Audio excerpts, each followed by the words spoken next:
We have one last example in our notes to do here of finding surface area, and so hopefully at this point you tried this one on your own and now you're just checking your answers. And so when I draw my net, remember that it's always going to be 6 rectangles. I always start with my bottom rectangle. This bottom is 51 by 22. And so I'm going to label all of my sides 51 by 22. Then I'm going to peel, and I might label this bottom just to help myself. Then I'm going to peel off the right-hand side here. I can see that my right-hand side is 22 by 25 centimeters. So this one's already labeled 22, 25, then this one is 22 and 25. I know that if my right-hand side is 22 by 25, that when I peel off my left-hand side, it will match. It will also be 22 by 25. And then I'm going to peel off my front. I'm just going to peel this off here to the front. My front side is 51 by 25, so here's 51, so then this is 25. 51 by 25 is my length and width of my front. My back rectangle is going to be the exact same, 51 by 25. So I'm going to label all my sides here and here.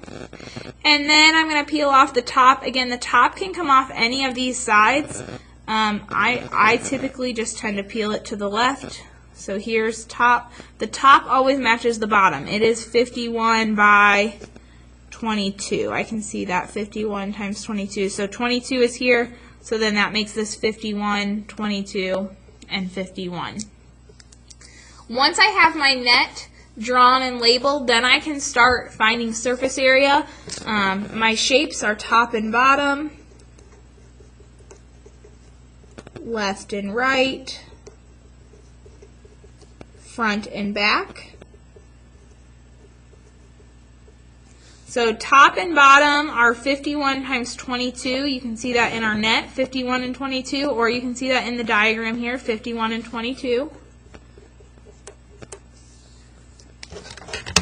51 times 22 is 1,122.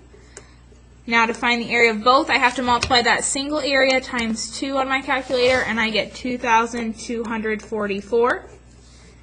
For left and right, I can see my right side here is 22 by 25. I can also see that in my net, 25 by 22.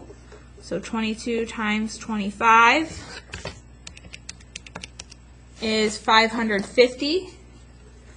550 only represents one of those sides, just the left or just the right, and so I multiply by 2 because there are 2 of them that are the exact same size. When I multiply that by 2, I get 1,100. And then for front and back, I can see here front and back is 51 by 25. I could also look at the front side here, 25 and 51. 25 times 51. For the front side is 1,275. But then there are 2 of those sides, so we're going to multiply that times 2 to get front and back. And our answer is 2,550. And then once I have the area of all 6 sides, I can add them together to get my total surface area, 244 plus 1,100 plus 2,550 on my calculator is equal to 5,894, and here I have centimeters squared as my label. So hopefully you got this surface area on your own. If not, you should be fixing your work. Also make sure that you have your net drawn with 6 different rectangles. You have 3 sets that are all the same size. So a top and bottom that are the same, left and right that are the same, front and back that are the same. I would say the biggest thing to make sure then too is that your labels are correct, that these 25s match up. Because again, when we fold that shape up, these 2 sides are going to meet, they're going to come together and kind of be glued together. So we want to make sure that all of that matches and that we really do peel that shape apart one side by one side to make sure that we get the net drawn correctly and labeled correctly.